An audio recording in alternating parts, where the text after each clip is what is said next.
Awalnya itu ada teman yang sharing terkait data Google. Google tuh bikin satu report tentang mobility, COVID-19 Community Mobility Report. Ini terhadap tiap negara. Nah, banyak negara nih, macam-macam lah.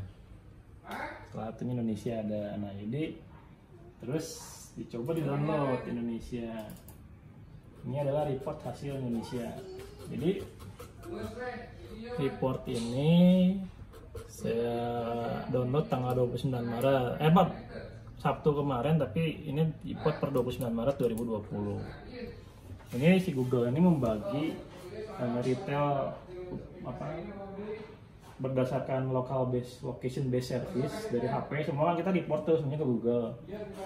Jadi tapi anonim, si Google nggak tahu ini HP siapa, tapi dia tahu bahwa ada orang-orang berkumpul di mall, berkumpul di mana. Dia bagi dua sektor. Yang pertama itu retail dan recreation. Ini terkait shopping center, movie theater, restoran, cafe. Yang kedua adalah di grocery dan farmasi. Ini terkait di food shop, drugstore, farmasi, ya, food warehouse segala macam. Yang ketiga adalah terkait di parks. Ini tuh di taman, seperti misalkan beach, public beach, marinas, dog parks, plaza, public garden. Nah, yang keempat transit station. Ini kereta lah ya, busway, MRT, train station, semua public transport. Ini terkait workplace, jadi mobility trend terkait tempat kerja, dan ini residensial rumah. Nah, kalau kita perhatiin di awal ini, kalau kita hanya lihat Indonesia, sebenarnya ini Google cuma membuktikan bahwa sejak ini 8 Maret tambah 7, mungkin sejak 15-an Maret ini orang Indonesia mulai work from home, mulai digaung-gaungkan. Ini mulai turun nih status ininya mobility-nya. Jadi dari baseline segini dia udah mulai turun jauh. Terus di park sama dia mulai turun, workplace turun, nah residensial naik, wajar. Ini report standar, wajar. Cuman yang jadi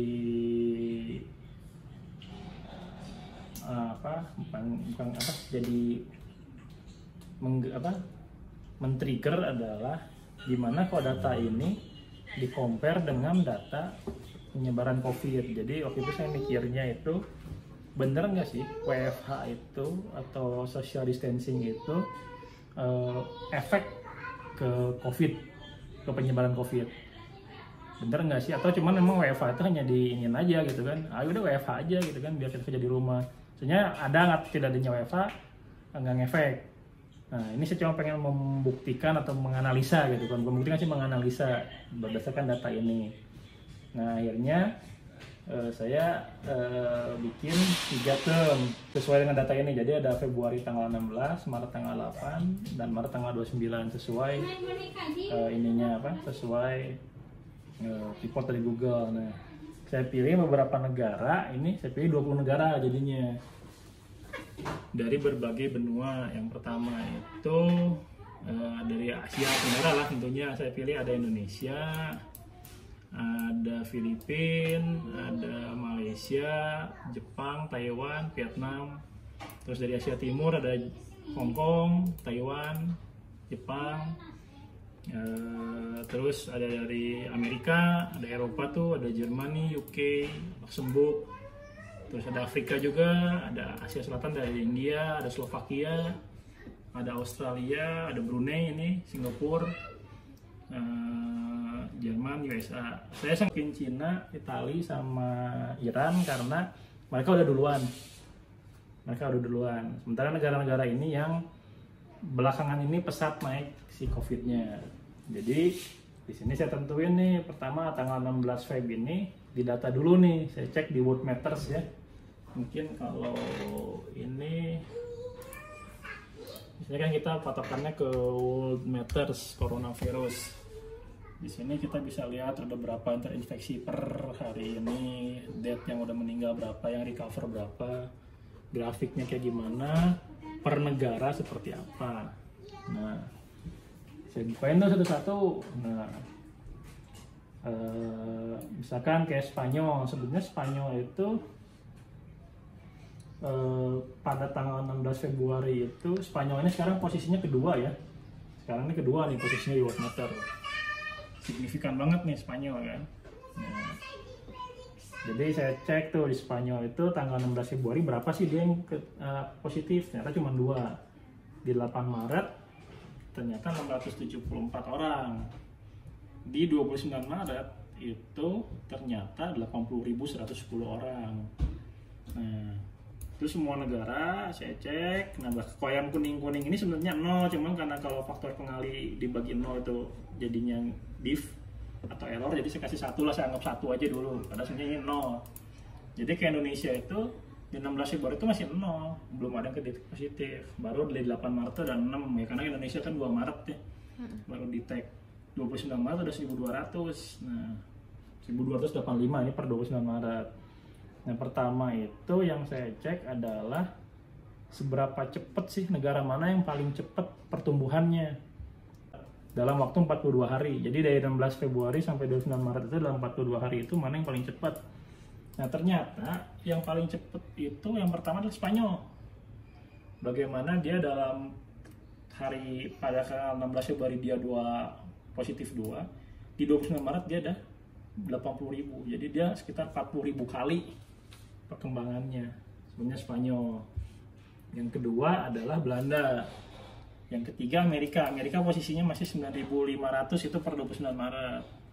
Keempat Brazil. Ini Brazil unik karena katanya kan kemarin sempat kalau virus corona di negara tropis panas, high temperatur, high kelembaban bisa lebih enggak kok. Brazil ternyata dia cukup cepat. Ini nanti saya analisa kenapa Brazil cepat. Nah, terus Jerman juga cepat. Jerman tuh 3.000.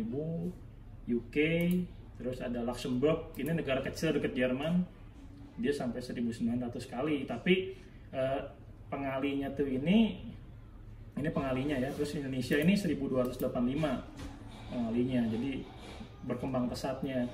Yang menarik adalah yang paling rendah ada yang rendah itu Singapura dan Hong Kong. Kalau dilihat dalam 42 hari, bahwa pada tanggal 16 Februari dia positif 75 dan pada tanggal 29 Maret dia 844. Jadi perkembangannya sendiri hanya 11 kalinya. Satu yang menarik di lain adalah Vietnam. Vietnam itu 16 yang kedetek tanggal 16 Februari dan pada tanggal 29 Maret itu 194. Jadi hanya sekitar 12 kali. Padahal Vietnam dan Indonesia itu sama-sama negara. Ya mungkin Vietnam tuh sedikit lebih atau imbang lah dengan Indonesia, sama negara berkembang. Daerahnya juga mungkin sedikit di atas tropis, tapi dia bisa kontrol ini. Nah, dari data ini saya cek sebenarnya apa yang terjadi dengan Spanyol. Jadi saya lihat data mobility-nya di Spanyol. Nah, data Spanyol itu data mobility-nya per 29 Maret seperti ini. Jadi ketika Spanyol pada tanggal 16 Maret itu masih 2, dia masih isi ini nih, masih aktivitas banyak. Baru ketika tanggal 8 Maret dia detek 674, mulai itu kayaknya dia WFH. Kalau kita lihat sekarang ini per 29 Maret dia minus 94%, ini pasti lockdown. Katanya Spanyol ini, dia langsung drastis lockdown. Nah, kalau lihat ini sih ya oke, masih public. Nah, Spanyol itu yang kedua di mall dia nggak ada masalah. Karena memang biasanya orang Eropa tuh ke mall tuh nggak terlalu ini juga. Kalau kita lihat ke mall Eropa tuh nggak seramai Indonesia, mungkin ramean PVJ atau TSM lah. Kedua adalah di grocery atau farmasi. Oke, ada peningkatan di sini, orang mungkin beli obat karena mau lockdown. Dia mau lockdown, beli masker, beli obat, maka orang berkumpul di grocery atau farmasi karena kategorinya adalah spesialis food shop, drugstore, farmasi, food warehouse. Ya jadi wajar lah grocery market ya, orang persiapan mau lockdown. Yang menarik adalah ketika dari 16 Februari tadi yang cuma 2, di 8 Maret dia 600, yang menarik adalah aktivitas di ruang publik di park ini tinggi. Kita lihat naik dia di sini. Di sini lockdown turun karena di lockdown kan. Nah, kemudian transit station sih normal lah, orang-orang Eropa pada pakai kereta juga, tapi dilihat ya kenaikannya standar lah gitu. Workplace ya sama, baseline sama aja, trennya normal, baru dia nurun dan memang nih lockdown dia naik trennya. Jadi tadi garis merahnya adalah public area di sini. Ini analisa saya, ini yang memungkinkan ketika katakannya COVID itu 14 hari baru dia bisa bereaksi. Jadi mungkin aktivitas di public area ini yang menyebabkan dia naik. Nah, seperti itu. Lalu yang kedua adalah, peringkat kedua adalah Belanda. Oke, kita lihat Belanda. Belanda.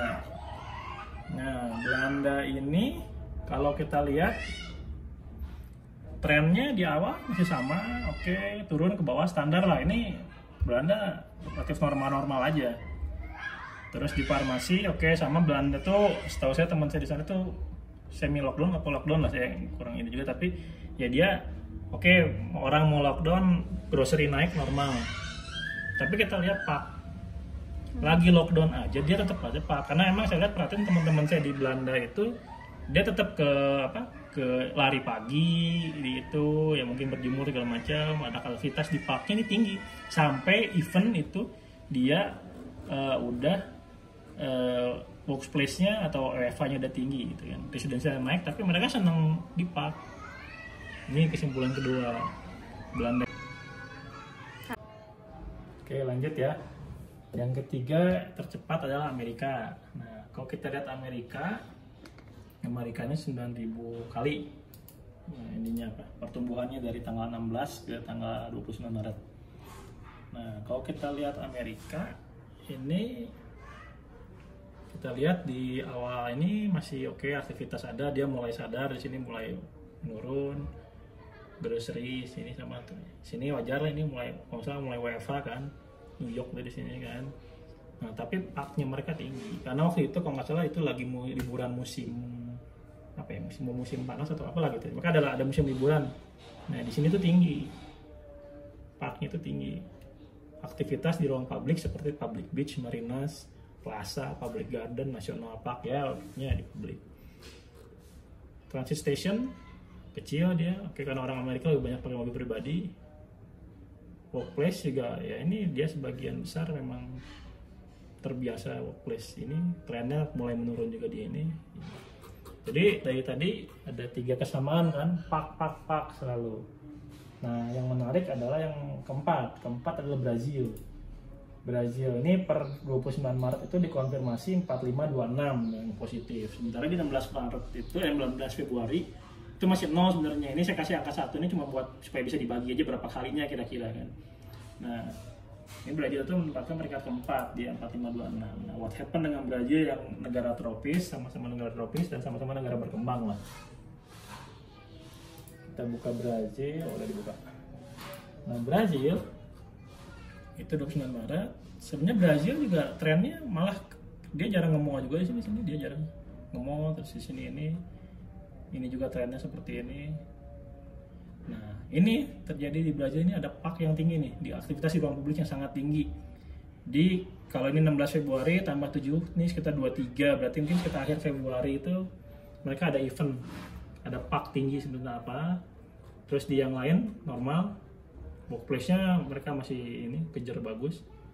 Nah, tapi ini di public area-nya tinggi banget. Nah, kita googling sebenarnya ada apa di public area di Brazil di Februari.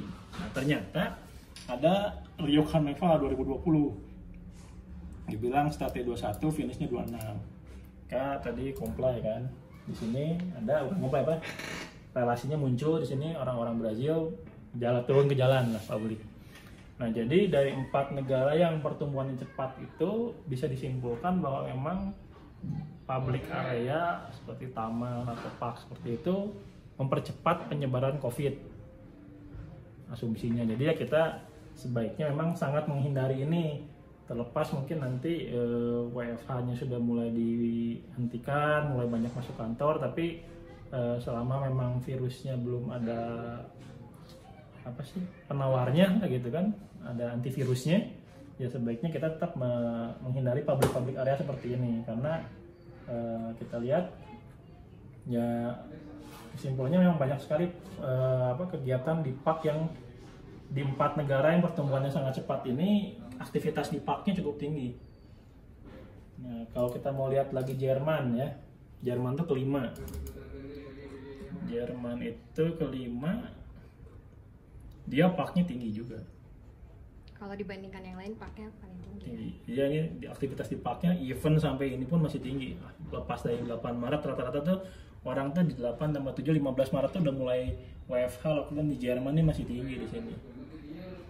Padahal mereka itu negara yang public transportnya juga banyak. Jadi transit stationnya di sini kan banyak. Ini dia tetap pakai transit station, punya public transportnya mengandalkan public transport banget. Tapi kayaknya di public transport nggak terlalu ngefek. Ini ngefek malah banyak di park. Nah ini yang sebenarnya nggak tahu sih, masih analisa saya aja apakah betul COVID itu tidak menyebar lewat airborne kalau gitu kan, karena kalau di taman kan sebenarnya orang ya lalu lalang aja gitu kan, orang lalu lalang terbuka gitu kan. Tapi kenapa kalau lihat dari analisa ini kayaknya salah satu penyebab kecepatan tingginya mungkin di sini juga. Nah maka mungkin kemarin ada himbauan dari pemerintah pakai masker, ya pakai aja. Itu kalau kita lihat dari analisa ini, ya itu salah satu usaha untuk kita melindungi diri. Terutama untuk yang masih harus keluar rumah. Ya terutama yang masih harus keluar rumah. Terus yang kedua adalah, ya memang dalam waktu dekat ini hindarilah bikin acara publik lah. Karena tadi kita lihat di Rio ya, Rio Janeiro ya di Brazil, 16 Februari masih nol. Akhir Februari dia ada Rio Carnival, semua orang keluar, ketemu di jalan, di jalanan, di taman-taman. Blas, dia sekarang peringkat keempat dari sisi kecepatan, bukan dari sisi ini ya, bukan dari sisi jumlah orang, tapi dari sisi kecepatan. Yang menarik adalah kalau kita sekarang pengen belajar, sebenarnya negara mana sih yang penyebarannya kecil, pengalinya. Di bawah itu kan Singapura, Hong Kong, Vietnam, Taiwan, kalau saya lihat. Kenapa saya pilih negara-negara ini? Sebenarnya Singapura, Hong Kong ini, Singapura tuh hub, banyak orang transit. Hong Kong deket banget sama Cina. Nah Vietnam ini dan Taiwan ini negara produsen, Jepang, Vietnam, Taiwan. Jepang apalagi saya sampai gagal ke Jepang main gara-gara ini kan, COVID ini kan. Nah tapi kalau dilihat penyebarannya, sebenarnya pengalih penyebarannya COVID di 5 negara ini kecil. Nah terus kemudian saya pilih Vietnam, karena Vietnam itu, saya coba analisa Vietnam adalah karena Vietnam itu sama-sama di Asia Tenggara, sama-sama negara berkembang, masyarakatnya mirip-mirip Indonesia juga, banyak pakai motor, banyak pakai segala macam.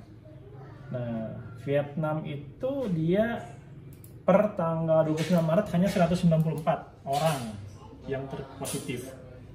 Padahal di tanggal 16 Februari dia udah 16 orang, udah leading dibanding Indonesia dia.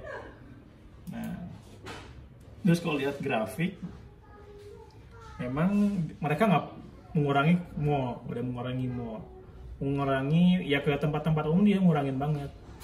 Ke taman apalagi nih dia turun banget, di bawah apa turun apa aja dia di bawah ngurangin. Transit stationnya juga dia ngurangin gitu. Dari baseline tuh dari rata-rata umumnya ya. Tapi kalau kerja oke, dia masih kerja. Mungkin ini naik turun tuh mungkin seminggu on, seminggu off, seminggu on, seminggu off gitu. WFH-nya tuh mungkin seminggu-seminggu. Residensialnya dia nambah. Nah, jadi kalau saya lihat Vietnam itu, saya baca di internet memang pemerintahnya sih yang memang mereka itu yang membedakan adalah sebenarnya sama-sama melakukan karantina seperti itu sama, tapi yang saya salut itu adalah mereka melacak orang itu sampai level 5. Jadi katakanlah ada yang positif, nah dia ketemu sama siapa aja, nah itu disebut level 1. Terus si yang level 1 ini diwawancara lagi nih, kamu ketemu sama siapa aja, ini level 2. Level 2 diwawancara lagi, level 3, sampai level 5. Dan itu yang dikuarantin. Jadi bisa jadi dia itu di Vietnam itu, saya baca di internet itu, dia bisa mengkuarantin atau istilahnya semi lockdown satu area. Sedikit aja misalkan, oh orang-orang ini ternyata ngumpulnya di satu kecamatan, ya udah kecamatan itu aja dia tutup. Yang lain masih di adjust dengan WFH, di adjust dengan, tapi masih ada aktivitas. Itu salah satu teknik Vietnam melakukan itu. Selain ada satu yang menarik adalah Vietnam, dia melakukan total test yang sangat ekspansif, 75.000. Lebih tinggi dari Singapura malah. Dia banyak tes, lakukan masif tes. Yang masif tes ini kemungkinan besar adalah dia untuk mendetek yang sampai orang level 5 itu. Jadi di situ dia bisa tahu. Dan sampai saat ini adalah Vietnam belum ada yang meninggal. Nah, belum ada yang meninggal. Analisa saya adalah saya baca di internet bahwa Ho Chi Minh City katanya itu dia cuma punya tempat 900 bed untuk intensive care. Nah sementara sampai per hari Sabtu kemarin saya lihat itu Vietnam tuh 240, berarti masih occupy lah. Jadi 240 orang yang positif, dia punya tempat 900. Jadi otomatis 240 orang ini akan sangat diintensif dirawat. Otomatis itu kenapa dia yang meninggalnya belum ada, alhamdulillah. Total ini perbandingan persentase yang meninggal dibandingkan terhadap case aktif, case positif. Case positif. Jadi Vietnam ini nomor 1, dia 0% karena yang meninggal belum ada, case-nya dia cuma 240. Terus Hong Kong kedua, dia cuma meninggal 4 orang. Brunei, Australia ini menarik, Australia 5.000, yang meninggal cuma 30. Nah ini berarti bagaimana bagaimana mereka menangani pasiennya itu. Mungkin Australia itu menarik, India menarik. India 3.000 yang aktif, yang ininya 0, yang meninggalnya masih 0. India menarik. Yang cukup parah itu kayak di sini Belanda cukup parah, dia 9%-an, mungkin karena banyak juga.